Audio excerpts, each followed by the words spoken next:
Welcome, everyone. Chapter 4 is what we're going to be covering this week. So, in your book, the title of the chapter, Ethical Theories, Social Contracts, Feminist Ethics, and Ethical Relativism. So, we are going to explore in this chapter the last set of theories, moral theories that we can use for making ethical choices. The last set of those theories for the course are going to be examined in the following video lectures.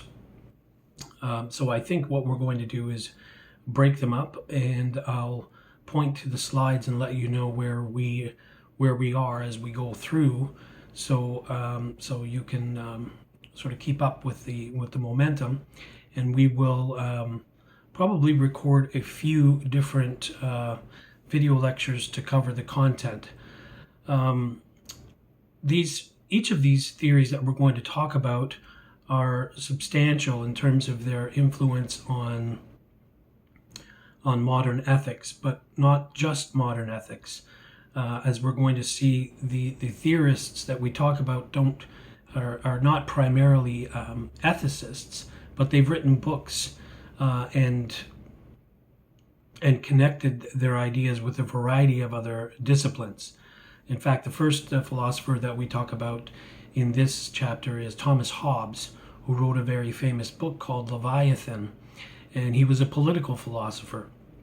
And so, not an ethicist, but what he wrote about in his text, in his Leviathan, and in other places, was the idea that we're living in a sort of state of war if we don't have good government, if we don't have good leadership, and so forth.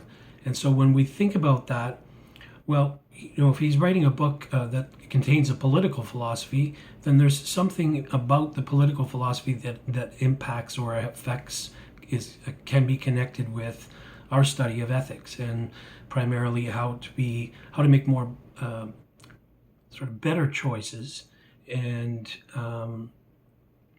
sort of employ a moral conscience when we make those choices. So we're going to talk about what comes out of that political philosophy. So again, we're covering a variety of theories that are, for the most part, that are action-packed, but we're going to highlight each one of them to save time.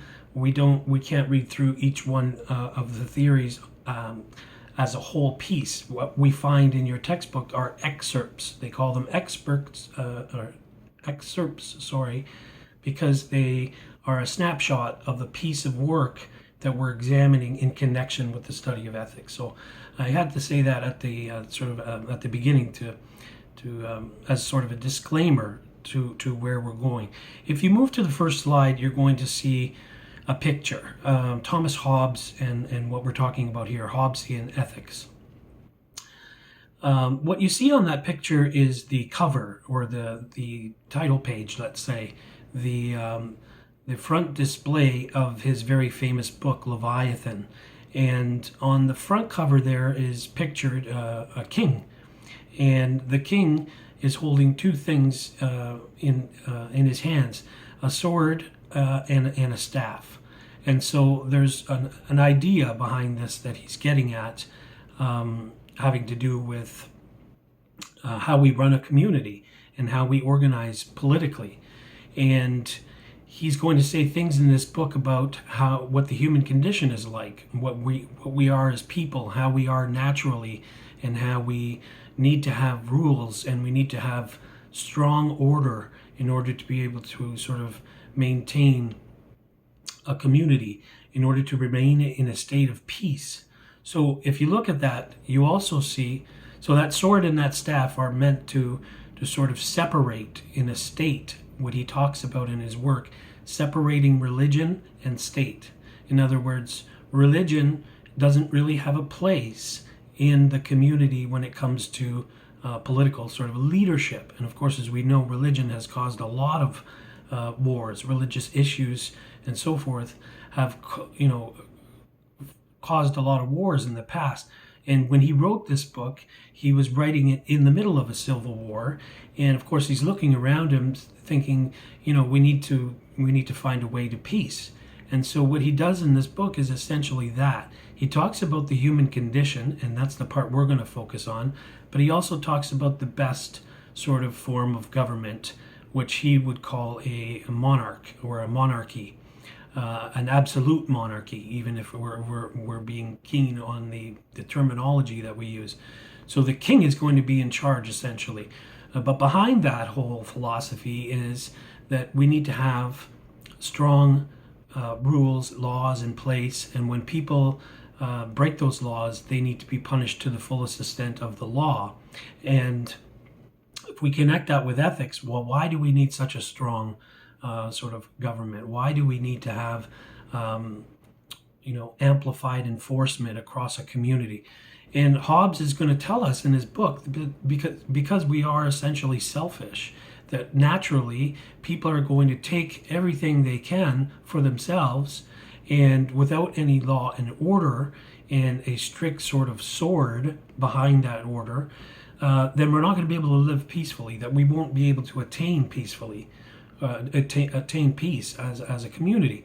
So I say that on the next slide, that basically this is what Hobbes's argument is in the book Leviathan, that he is telling us we're out for ourselves, that we act so as to benefit ourselves before we benefit others. In other words, we're not naturally altruistic. We are selfish in terms of our wants and our needs. We do not naturally care for the well-being of others. And so this gives us a point at which we can stop and say, wait a minute, do I agree with this? Am I in agreement with this? Are people like this? Is this my perception? Is this my observation of what I see around me every day? And perhaps if we are extending it into the workplace, what do I see around me in the workplace? Are people out for themselves? If we let that sit on our conscience and sort of reflect upon it, then we can come to our own judgments. Of course, we want to do it in a fair and balanced way, I would suggest, that we're not believing things necessarily on assumption, that we actually have evidence for what we say about people being self-interested and so forth. But this is this sort of thinking that he inspires in us as ethical practitioners, and that he wants us to think about. Now, again, this book that he writes is not a book about ethics. It's not about proposing an ethical theory. It's about the best type of government, the most legitimate type of government for a city or for a community, right? City in the ancient world was how political philosophers referred to a community. Today we say, well, communities take many different forms, but essentially that is secondary to what we're talking about here. What is primary is that there is this argument that he makes that we are self-interested and that we only really care about ourselves. And so I ask you to think about that and sort of ponder whether or not you agree. If you look to the next slides, you'll see Hobbes looks at the question, or this question in particular: is it ever possible to sacrifice one's own interests in order to act in the interest of another? And if you recall, there's an example in your book about Tracy Latimer a couple chapters back, and the difficult decision to sort of let somebody go in order to help euthanize them. And that's a pretty big sort of moral dilemma that someone would have to deal with. So if you look at the story of Tracy Latimer and her father, and you think about that, what you could make connections with, where our thoughts are taking us on this particular theory. Is that person, I would say, is that person, the father, sacrificing his own interests for the interests of his daughter in that example? But you can think of this as on a more macro level, on a general level.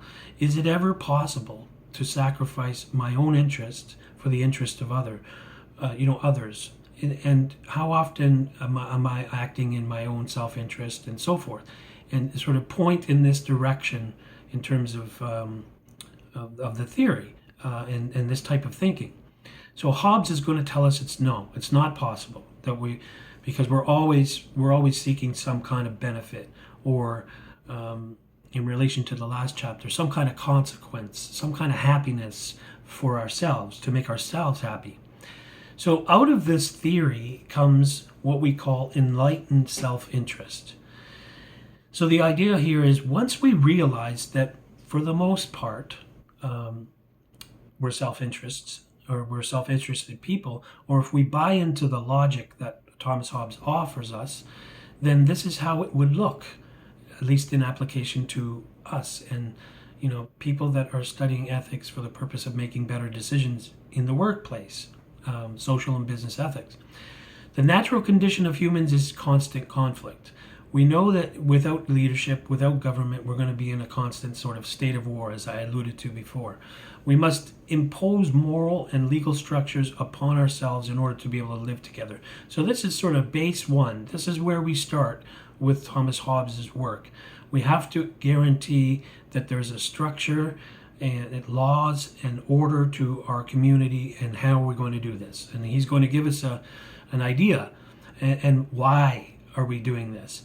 Again, we're doing this because of what he believes, the fact that we are self-interested people. Of course, I say this because there are those philosophers that would say, no, we're not naturally selfish. We are naturally sort of compassionate, and we are not always out for ourselves, or that we are altruistic. One particular philosopher I can say for sure would be John Locke, who would be in disagreement with this particular theory that we're talking about. So enlightened self-interest, here's how it plays out, and here's how we can connect it to the workplace. Number one, we're going to claim as much liberty as we're willing to grant others. We're only going to give ourselves or tell ourselves that we have as much freedom as anybody else. If we apply that to the workplace, you can see how that is a principle or a sort of rule that's based on good pedagogy and good sort of that's something that most people desire in the workplace, but also over and above the workplace in every community. Number two, we're going to keep our promises and perform contracts to which we have agreed. We are going to keep promises, which are like the sort of softer way of saying contracts with other people. We're going to follow through with those promises. And if we're talking about the world of business, we know that we don't always do that. But where we don't do that, there needs to be a punishment or a consequence, as I've said before. So we keep these promises. We use this logic to set up our own sort of organizational community. Keep promises and perform contracts. And where we violate a contract, there's going to be a penalty. Number three, acknowledge the equality of all. So in any given organization, we might say, it's important that the employer acknowledge the equality of all that come to that particular or that are part of that organization. So if we're talking about the university as an example, everyone is welcome. And you might have heard this phrase numerous times over the time that you've been at Algoma University, but we are all inclusive. So there are people from all different communities attending to one sort of macro learning community where we all share each other's ideas and we appreciate others as equals. So that's that number three sort of extrapolated through an example. Number four, we're not going to demand of others what we're unwilling to do ourselves.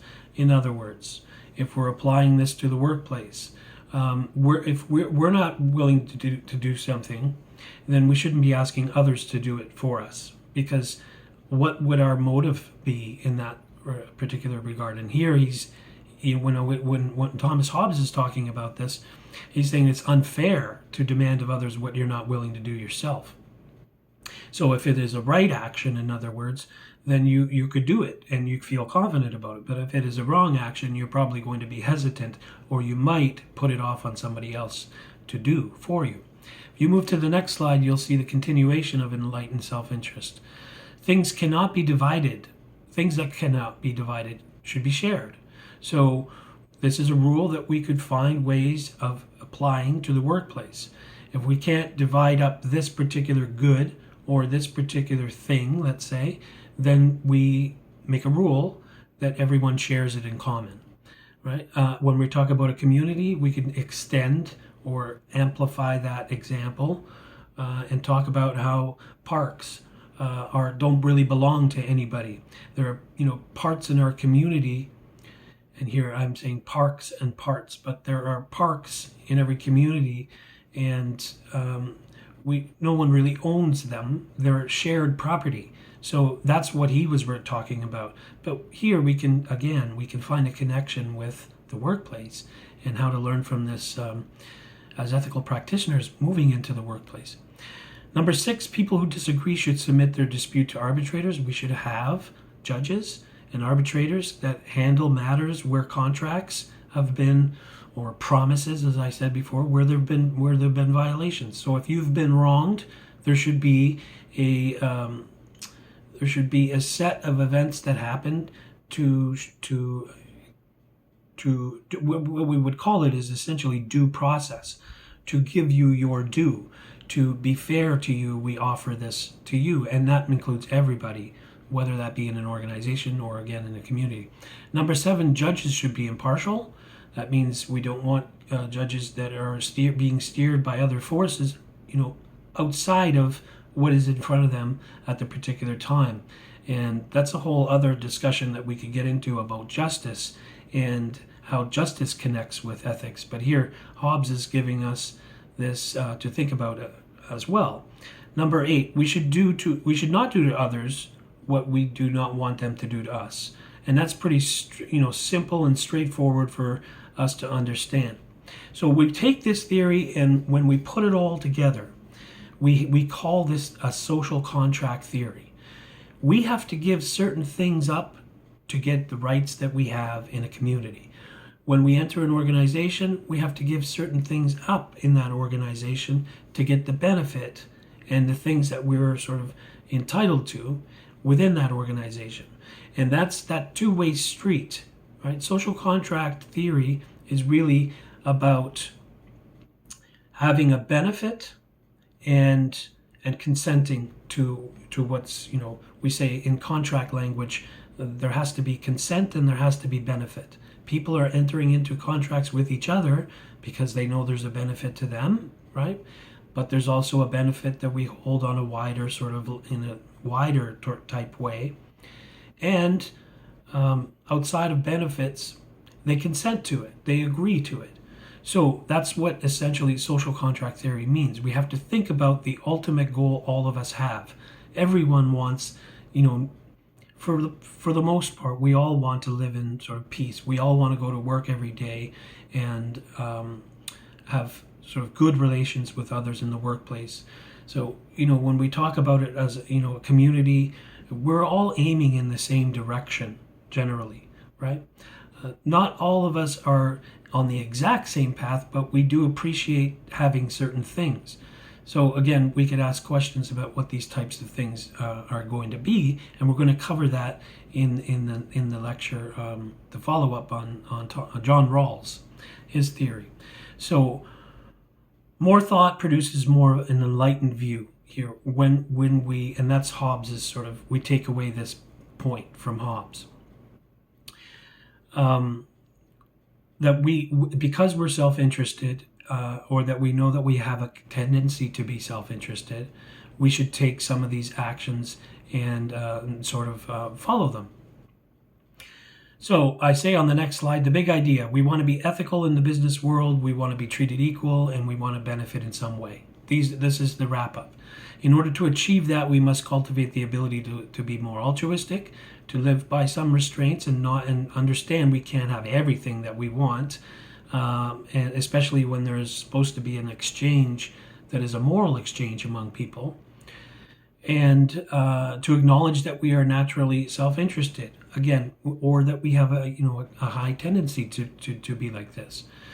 And the last thing that I'll say here on this first part of the chapter 4, it's in our best interest that everyone, including us, live by restraints in order to escape anarchy, to live peacefully, and to be conscious moral agents.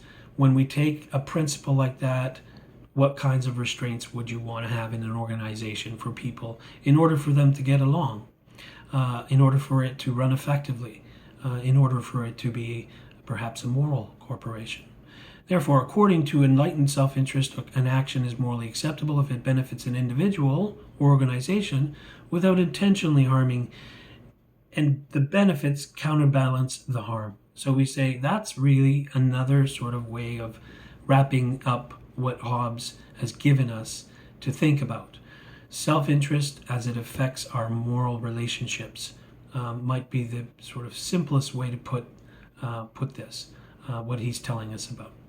All right, so in our next video lecture, we're going to expand and move into the work of John Rawls and what we call Rawlsian ethics.